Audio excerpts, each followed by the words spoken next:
ನಮಸ್ತೆ ಎಲ್ರಿಗೂ. ಈಗ ನಾವು ಈಸಿಯಾಗಿ ಮಾಡುವ ಟೊಮೆಟೊ ಚಟ್ನಿ ಹೇಗೆ ಮಾಡೋದು ಅಂತೇಳಿ ನೋಡುವ. ಮೊದಲಿಗೆ ಒಂದು ಕಟ್ ಮಾಡಿರುವಂಥ ಈರುಳ್ಳಿಯನ್ನು ತಗೊಳ್ಬೇಕು ಮತ್ತು 3 ಟೊಮೆಟೊವನ್ನು ತಗೊಳ್ಬೇಕು. ನಿಮಗೆ ಎಷ್ಟು ಬೇಕು ಅಷ್ಟು ತಗೊಳ್ಳಿ. ಮತ್ತು ಸ್ವಲ್ಪ ಬೆಳ್ಳುಳ್ಳಿಯನ್ನು ತಗೊಳ್ಬೇಕು.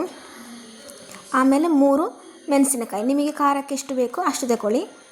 ನಂತರ ಒಂದು ಬಾಣಲೆಗೆ 2 ಸ್ಪೂನಷ್ಟು ಎಣ್ಣೆಯನ್ನು ಹಾಕಿ, ನಾನಿಲ್ಲಿ ತೆಂಗಿನ ಎಣ್ಣೆಯನ್ನು ತಗೊಂಡಿದ್ದೇನೆ. ನಿಮಗೆ ಯಾವುದು ಕುಕ್ಕಿಂಗ್ ಆಯಿಲ್ ಬೇಕು ಅದನ್ನು ತಗೊಳ್ಳಿ. ನಂತರ ಒಣಮೆಣಸಿನಕಾಯಿಯನ್ನು ಕಾದ ಎಣ್ಣೆಗೆ ಹಾಕಬೇಕು. ಅದನ್ನು ಫ್ರೈ ಮಾಡಬೇಕು.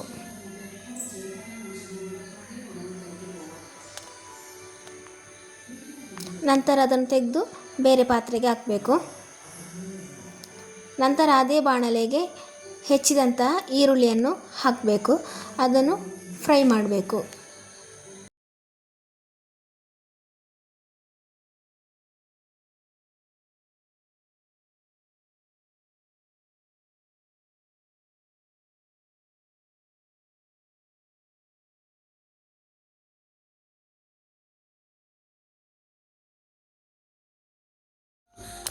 ನಂತರ ಈರುಳ್ಳಿ ಫ್ರೈ ಆದ ನಂತರ ಅದಕ್ಕೆ ಸ್ವಲ್ಪ ಬೆಳ್ಳುಳ್ಳಿಯನ್ನು ಹಾಕಬೇಕು.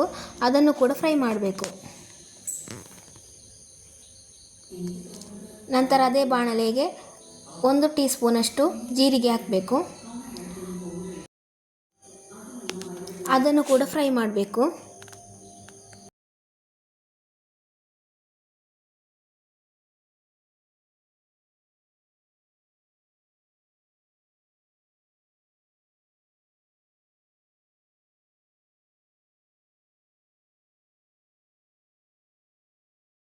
ನಂತರ ಅದಕ್ಕೆ ಕರಿಬೇವು ಸೊಪ್ಪನ್ನು ಹಾಕಬೇಕು.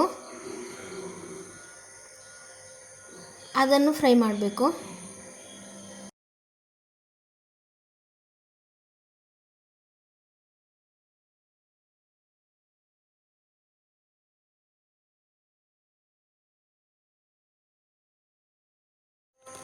ನಂತರ ಕಟ್ ಮಾಡಿ ಇಟ್ಕೊಂಡಿರುವ ಟೊಮೆಟೊವನ್ನು ಸೇರಿಸಬೇಕು. ಇದನ್ನು ಕೂಡ ಹಾಗೆ ಚೆನ್ನಾಗಿ ಫ್ರೈ ಮಾಡಬೇಕು.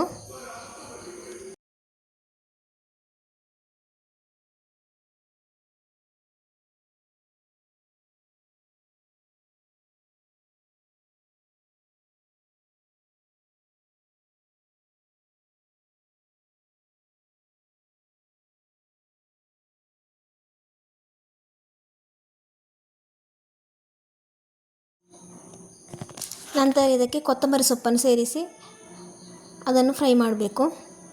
ನಂತರ ಈ ಡ್ರೈ ಮಾಡಿಟ್ಟಿರುವ ಐಟಮ್ಸ್ ಬಿಸಿ ತಣ್ಣಗಾದ ನಂತರ ಮಿಕ್ಸಿ ಜಾರಿಗೆ ಹಾಕಿ ಗ್ರೈಂಡ್ ಮಾಡಬೇಕು.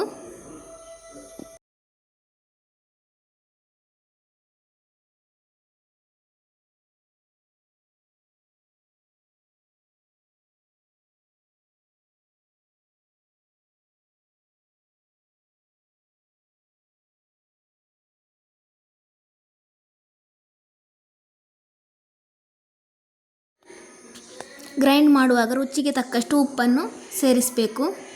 ನಂತರ ಸ್ವಲ್ಪ ನೀರನ್ನು ಹಾಕಿ ಗ್ರೈಂಡ್ ಮಾಡಬೇಕು.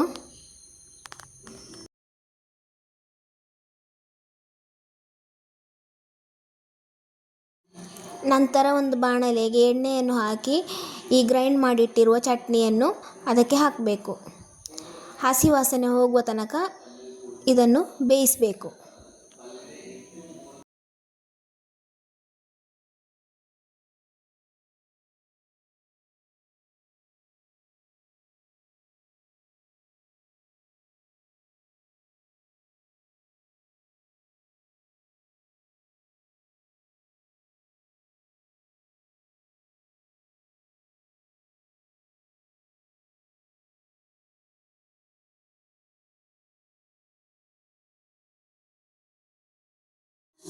ಲೋ ಫ್ಲೇಮಲ್ಲಿ ಬೇಯಿಸಬೇಕು. ನಂತರ ಗ್ಯಾಸ್ ಆಫ್ ಮಾಡಬೇಕು. ಆಮೇಲೆ ಇದಕ್ಕೆ ಒಗ್ಗರಣೆಗೆ ಒಂದು ಪ್ಯಾನನ್ನು ಇಡಬೇಕು. ಅದಕ್ಕೆ 2 ಟೀ ಸ್ಪೂನಷ್ಟು ಎಣ್ಣೆಯನ್ನು ಹಾಕಬೇಕು. ನಾನಿಲ್ಲಿ ತೆಂಗಿನ ಎಣ್ಣೆಯನ್ನು ಯೂಸ್ ಮಾಡಿದ್ದೇನೆ. ನಿಮಗೆ ಯಾವ ಕುಕ್ಕಿಂಗ್ ಆಯಿಲ್ ಬೇಕೋ ಅದನ್ನು ಯೂಸ್ ಮಾಡಿ. ಎಣ್ಣೆ ಕಾದ ನಂತರ ಅದಕ್ಕೆ 1 ಚಮಚದಷ್ಟು ಸಾಸಿವೆಯನ್ನು ಹಾಕಬೇಕು.